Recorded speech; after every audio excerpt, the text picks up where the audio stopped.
And we're back for more daily college basketball best bets here on the channel. Today is Wednesday, March 26th, and we've got 3 games today as we conclude the CBI tournament with the CBI championship game in Daytona Beach, and then the 2 final quarterfinal games in the NIT tournament. Thursday through Sunday, obviously, we have March Madness or the NCAA tournament, so we'll get through to all those games starting tomorrow with the Sweet 16 and onto the Elite 8 over the weekend. But before we get into the video, folks, make sure to hit that subscribe button down below for some more daily college basketball best bets here on the channel. Yesterday, a 2-2 day. Let's look for the positive day here tonight. Real quickly, I think it's important we just go over the NIT tournament because it's going to be a main topic in this video. Let's talk about the NIT. Actually, first, make sure to go check out our NBA predictions later today on the channel. That's going to be coming up in a couple hours. Make sure to go check out our UFC Mexico predictions. Brendan Moreno, Steve Erceg in the main event. That video is on Greedo Plays MMA, so go subscribe over there and check that video out. And also, starting tomorrow, tomorrow's opening day in the MLB, and we are doing daily MLB best bets. Now, these videos are going to be different than the NBA videos, which are daily. We're doing best bets for MLB, not every single prediction. And we're also going to be doing player props and NRFIs. So if you've been watching baseball, if you've bet baseball in the past, you know what NRFIs are. And we're going to be doing player props as well. You'll see the formatting of our first MLB video tomorrow, but trust me, it won't just be money lines. We're going to have a bunch of stuff, and I'm so excited for daily MLB best bets here on the channel. Okay, let's do this real quick. Let's look at the NIT. So, again, yesterday, Chattanooga beats Bradley. Bradley was up 20-ish points at halftime, and Chattanooga came back and beat him. Disgusting. The other NIT game yesterday, North Texas, Oklahoma State.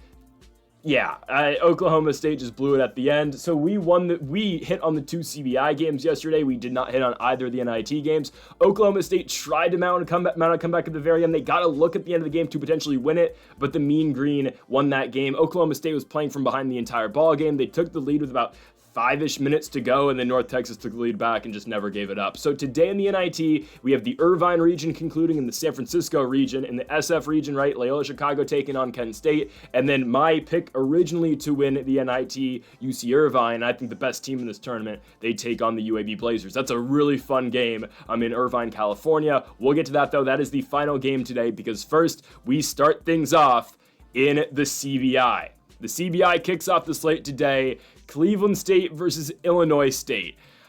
I think this is really odd. I'm not going to lie, okay? And I'll tell you why. I'm surprised this game isn't at night. I get it, I guess with ESPN, they're doing a triple header of college basketball today on ESPN2. 2 o'clock, this game between Illinois State and Cleveland State. 4 o'clock, Kent State, Loyola Chicago. 6 o'clock, UAB and UC Irvine. They're definitely going to go over some of these times. They're not going to completely end just at 2 hours. But anyways, I'd expect Irvine's game to start at about 6:30, not 6 o'clock. Anyways, maybe they'll overlap. I doubt it. I find it real odd they're playing this game this early. I just do. Because yesterday, the Illinois State Incarnate Word game was much earlier than the FGCU Cleveland State game. Yeah, again, they played at 4 compared to 6:30 for Florida Gulf Coast and Cleveland State, but that makes a huge difference. And especially when you're not playing this game at night tonight. You're playing, 5 o'clock East Coast time, but for me, it's obviously 2 o'clock. It's a quick turnaround. I really think it is for Cleveland State, and it's not like, okay, both these teams have gone through the gauntlet and they've played every single day so far in this tournament. No, if you remember, Illinois State's the one team who didn't have to play a second round matchup because that cesspool UC Riverside took the NIT bid, which I actually don't blame the cesspool for doing. That's the CBI's fault for, inviting a team that was eligible for the NIT as well. So Illinois State's only had to play 2 games to get to this spot. Cleveland State has had to play 3, and on top of that, Cleveland State's only had to play 2, but they had to play in back-to-back days. Illinois State, they both played 2 games, but Illinois State won their first matchup against Presbyterian, did not have to play the day after, then beat Incarnate Word yesterday compared to Cleveland State, who's had to play on back-to-back nights on Monday and Tuesday over Queens and over FGCU. So the much tougher path to this game has been Cleveland State, but on top of that, they made Cleveland State play second yesterday. They played the night game against Florida Gulf Coast. That didn't get done until about 11 o'clock on the East Coast. So it's just a really short turnaround for them here. And I think that's what's going to propel Illinois State to victory. Guys, I'm going to be honest. I'm not all that impressed with Illinois State. I'm really not. they were losing for most of their game against Incarnate Word yesterday. It was a very back and forth affair, but I mean, Incarnate Word was kind of in control for the most part. Then Illinois State made a push at the end of the game, scored five unanswered, and won the game. They're not the most impressive team, I'm just going to be honest. You can tell who hoops for this squad. It's Chase Walker. Walker had a very good night, 10 for 16 from the field, 7 for 11 from the free throw line. They got a guy off the bench too in Ty Pence, who does put in big minutes and does score quite a bit as well. He might have started. I think he did start yesterday. I don't know why ESPN has him coming off the bench, but I don't know. They're not the most impressive. They don't play the best defense, but at the same time, I really think Cleveland State having to play games on back-to-back nights, and them playing the later game yesterday, I think really makes a difference. I think the slightly better team, honestly, if this was full rest, I think Cleveland State is the better basketball team. But I'm serious. I think this makes the biggest difference in the world. Illinois State, I mean, I know it's not a lot. They got an extra 4 hours last night. They didn't have to stay up all night to play Florida Gulf Coast. Yeah, they were both in grueling games, but I think this favors the Redbirds a lot. They should be the way fresher team in this game, and it's not even close. So Cleveland State, right, the big victory over Florida Gulf Coast. Good win. They win the game by 7 points. It's a competitive one. And Cleveland State, they do play an 8-ish man rotation, so obviously they don't play a straight, 6-man like how the Maryland Terrapins do, obviously in the Sweet 16 now. But Cleveland State, right, I mean, you're going to have some tired legs going tonight. I mean, you could assume Taj, who played 34 minutes last night. Tevin Smith played 30. Dylan Arnett played 28. I don't know. I just don't like the quick turnaround at all for Cleveland State, and that's why I'm picking Illinois State to win this game. I think they're very evenly matched, right? And again, if I'm going neutral site game, full rest, I'm probably taking the Vikings here out of the Horizon League, but I just think with the lack of time off, I'm taking Illinois State to win this game, and I have been very impressed in this tournament with Chase Walker, right? Chase Walker is, if Illinois State wins, obviously today, he's going to win player of the tournament, and it's not even going to be close. Hell, even if they lose this game, I think Walker deserves the award. I mean, the points he's been putting in, the effort he's been putting in, the Presbyterian game, 20-9. He drops 27 in the victory yesterday over Incarnate Word, and the Redbirds don't win that game if it is not for Chase Walker. So he's been playing lights out so far in this tournament. And I didn't think I was going to go into the CBI picking Illinois State to win the tournament outright, but here we are. We're going to take them, right? I mean, we had plus 6.5 yesterday on the Incarnate Word Cardinals. They covered against Illinois State, but this time around, we are taking the Redbirds to straight up win the tournament. I think they get Cleveland State. The Vikings, right, had a pretty big lead going into halftime. They let Florida Gulf Coast back in the game, and then obviously at the very end, Cleveland State did pull away. I think it's a competitive basketball game, but I think, again, I'm serious. I think the difference in this game is going to be how active these guys are going to be at the end of the game, or how, where their stamina is going to be at the end of the game. I'm serious. I think Cleveland State's going to tire out.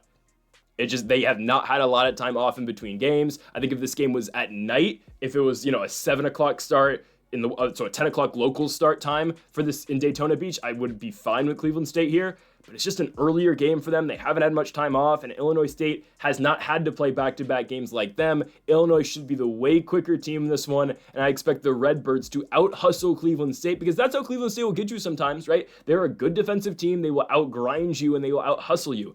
I don't think they have that advantage tonight. I'm going to take the Illinois State Redbirds to win the CBI championship. They are minus 125, and I like it. I really think, again, stamina and conditioning plays a huge factor in this game. I don't think they're going to be tired at the end of 40 minutes. I do think the Vikings will be. Give me the Illinois State Redbirds to win the CBI. Just don't take the points. Take the money line outright. Illinois State wins the tournament. We go to the NIT. Starting things off in Loyola, Chicago, or in Chicago, Illinois, we have the Loyola Chicago Ramblers taking on Kent State. I get it, going to Loyola is somewhat difficult to do. I'm taking the Golden Flashes, though. Guys, I was so impressed with their win over Stanford. Extremely impressed with that victory. For multiple reasons, but this Kent State team's up big at halftime, right? They are 7.5-point dogs going into the farm against Stanford. Now, given there is no home court advantage for Stanford other than the geographical location, because nobody goes to basketball games at Stanford. Regardless, right? Kent State is up 9 points at halftime. Stanford gets right back into that game, though. They tie it up with, 10 minutes left to go, and you're thinking, okay, that's where the Stanford Cardinals are just going to take over this basketball game. Maxime Reynaud and company are going to win, and they're going to move on to the finals, to the quarterfinals, obviously. Well, no, because Kent State, after Stanford ties it up or takes a 1-point lead, Jalen Sullinger and the guys did not look back. And my goodness, Jalen Sullinger, 5'10", the senior out of Columbus, Ohio, drops 35 points. He willed his team to victory over the Stanford Cardinal. He goes 7 for 10 from beyond the arc. He was the only guy to really hit a three-pointer for Kent State. They went 8 for 20 as a whole. He himself, Jalen Sullinger, went 7 for 10. I mean, it's a carry job. I mean, that's all I can say. They've got other talented players in this team. I've talked about Von Cameron Davis quite a bit this season. I think he's a very talented player in his own right, but my goodness, the effort out of Jalen Sullinger, insane, and Kent State beat a team, let's just be honest, they probably should not have beaten on paper. Obviously, they were the better team that night, but if you look at Kent State and Stanford, obviously the Cardinal have a better overall roster. They got a guy in Maxime Reynaud who's going to the NBA next season, I would think, right? Crazy upset victory. Who's to say they're not going to do the same exact thing against Loyola Chicago, right? Loyola Chicago had to go to the West Coast too. They had to go to the Bay Area, and they played 2 very competitive basketball games. They went to San Jose State. They were up huge in that game. San Jose State came, coming back at the very end of it. Latrell Davis himself, we talked about Latrell Davis a lot this year in San Jose State, very talented guard for the Spartans. He goes on an 8-0 run himself to get the Spartans within 1 point, and he misses a layup to take the lead with 50 seconds to go. San Jose State eventually gets it back down 3. They don't look Davis's way for the 3. Instead, I think Donovan Yap took the shot, and the Loyola Chicago Ramblers win in San Jose, California. But then 4 days later, they got to go to San Francisco. They won one at the buzzer. Well, San Francisco misses at the buzzer, and Loyola Chicago wins at San Francisco as well. So 2 incredible victories for the Ramblers, and really, again, you got to give a lot of credit to both Loyola Chicago and Kent State for even getting to this spot, right? I mean, both had to go to California and win against good basketball teams. Kent State's first game in this tournament, a blowout victory on the road at St. Bonaventure. I mean, really, it has been very impressive out of both these teams so far this year. And you got to talk about the scoring performances. We talked about Sullinger a couple minutes ago for Kent State. For Loyola Chicago, in these 2 road spots, 24 points in the San Jose State victory for Des Watson. He's a player who averages 13 points a game this year, but 24 in the SJSU victory. And then the win over San Francisco, 77-76 the final, but it was Jaden Dawson who put up 35 points. He put up 8 points in the San Jose State game the game before, but 35 in the San Francisco ball game. He's a player who averages 14 points a game, but Dawson was the one leading the charge, and Loyola Chicago ended up winning that game. This should be a very high-scoring game. I think so. Kent State has struggled offensively some. I get it. I don't know if they've cracked... I think they've cracked 90 once this season. But this is the style of game I think this type of game will be very high-scoring. Both these teams in the 70s in their first 2. I'd expect both of them to get into the 80s, 85s in this. I really think so. And I think Kent State wins. I think they do. Both these teams have had to go on the road twice. I'm taking the road team again. I think Kent State keeps on building momentum in this tournament, and I think they go to the Final Four over in Indianapolis. The winner of this game goes on to take on Chattanooga. Shout out to Chattanooga for getting there. I'm going to be honest, I think they're probably going to be the weakest team in the Final Four. I know, again, they beat Bradley. They beat an injured Bradley. They beat Dayton, who is never impressive this season. They beat Middle Tennessee, good victory. But I feel like Chattanooga is probably the worst team in the Final Four in the NIT. So it's a very favorable matchup for whoever gets out of this. Personally, I'm going with the Golden Flashes. I think Kent State is going to find a way to pull it out, whether it be Jalen Sullinger, who again had a crazy night, but watch out for Von Cameron Davis. That guy can hoop, right? Von Cameron Davis, a player who averaged 14.5 points a game this year. He is a baller, and I get it. Loyola Chicago has been hot shooting-wise as well. Both these teams are playing their best ball going into this game, but personally, I'm taking the Kent State Golden Flashes. When I talked about this team at the very beginning of the season, when we picked them to go to the Cajun Dome and beat Lafayette, Louisiana, I said Kent State was them and Akron were the 2 best teams in the MAC. I think I was right on that. Give me the Kent State Golden Flashes. They struggled in the middle of the year, but they've really gotten it going now. Give me the Golden Flashes to go to Chicago and pull off the upset against the Ramblers. Kent State advances to the Final Four of the NIT, where they will take on Chattanooga on April 1st. We go on now to our final game of the day, and we go to Irvine, California, as we have got the UC Irvine Anteaters taking on the University of Alabama Birmingham Blazers. Give me UCI. I said at the beginning of the tournament, and I'm going to keep my word on this. UC Irvine's winning the NIT. I still believe it. And I said UAB is possibly the second best team in this tournament as well. I said that at the very beginning. I didn't even know where teams were in the bracket. I said, oh, Irvine, number one. I like UAB as well. Unfortunately, they will not meet in the Final Four. They have to meet in the Elite Eight of the NIT. But this is a great basketball game. The run UAB has been on in this tournament, similar to Kent State's, I'd say probably more impressive, I think. At St. Joseph's win, at Santa Clara they win. I mean, that's a really big victory over a good Santa Clara Broncos team. They beat that team by 4 points. And you know, again, what we're going to talk about out of UAB, Axel Lendenborg. The guy's a monster. Averages 18 points and 11 boards a game. And the matchup we get tonight, Lendenborg versus Leichtston. That's elite stuff right there. I think Leichtston actually might win this matchup. I know, again, Lendenborg's the better, rebound getter, but Leichtston's just so much bigger than him. I get it. Lendenborg is more physical. Leichtston's 7'1", 265. Lendenborg is 6'9", 240. I know I'm comparing this like it's a heavyweight fight, but it does kind of feel like it at the same time because Lendenborg is such an important part of UAB's team, and the same can be said about UC Irvine and Bent Leichtston. Obviously, again, there are other guys on both their teams, right? UAB, you look at Christian Coleman, you look at Jabori McGee, you look at Alejandro Vasquez, right, for UCI, Devin Tillis, Miles Che, Justin Hahn. There are other players, obviously, in supporting roles for both these teams. I can't forget about Jurian Dixon as well for the Anteaters. But again, the primary focus for both these teams revolve around their bigs. Personally, I think Leichtston in this matchup is better. I really think so. There are so many teams, and I've watched it a million times this season. I watch a lot of Big West basketball, where teams are forced to double Bent Leichtston the entire game. And that's why some of his numbers won't be as impressive as, a guy like Lendenborg's, because in games against, CSUN, against Long Beach State, against Davis, he is always getting doubled the entire game. And that's what sets up Miles Che. That's what sets up Dixon. I mean, that's how these guys get going offensively, is because there's such a focus on Leichtston on both sides of the ball too. I mean, he's got two guys boxing him out at all times when he's trying to grab rebounds. So that's a big matchup in this game. I don't think UAB is going to send two, though. I think they're going to let Lendenborg go one-on-one against them. I mean, they kind of have to.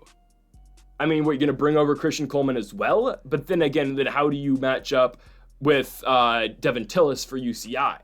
So I kind of like Irvine in that aspect of things, because I personally do think Leichtston's going to win the matchup with Lendenborg, and I personally like the supporting cast better out of Irvine. I really like the shooting. I mean, that's what they do, right? Miles Shea's going to go out there, take as many three-pointers as possible. Same with Justin Hahn, Devin Tillis. I mean, they're all around 40% three-point shooters this year. Jurian Dixon as well. I mean, UCI in this tournament, I mean, they really just rely on their starting five. Tillis, Hahn, Leichtston, Che, and Dixon. They do have, Torian Lee's really the only guy who comes off the bench, and he does shoot as well. So pretty much their six rotational guys are all shooters. They all just, again, it's a Leichtston down low. They'll bring Tillis down low as well, but then obviously they'll spread it. They'll move the ball out with Hahn, with Dixon, with Che. I really like UCI, and they play physical defense too, man. It's a really good defensive team. Irvine should have been in the NCAA tournament, right? I mean, UC San Diego was great, almost beat Michigan. UCI should have been in here as well. They're just a really good team, but honestly, I'm kind of glad they're in the NIT, because now they get to go on a run.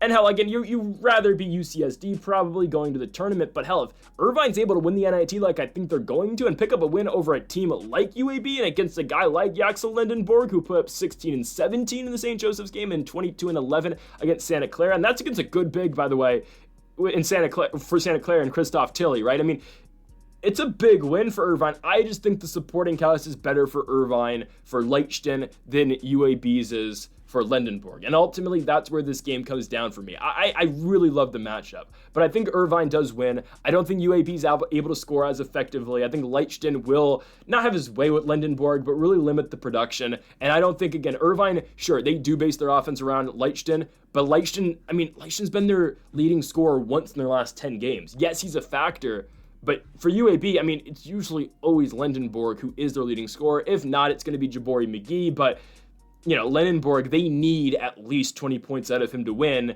UCI, I mean, Leichten can score 10 points for UCI and they'll still win. How their last game against Jacksonville State, he did exactly that. So I really think UCI, I think this game is won and lost with the supporting cast, and I trust in the shooters, and I trust in the other big, obviously, in Devin Tillis to win this game for UC Irvine, and I think they can cover as well. So it's a huge game. This is a fun one.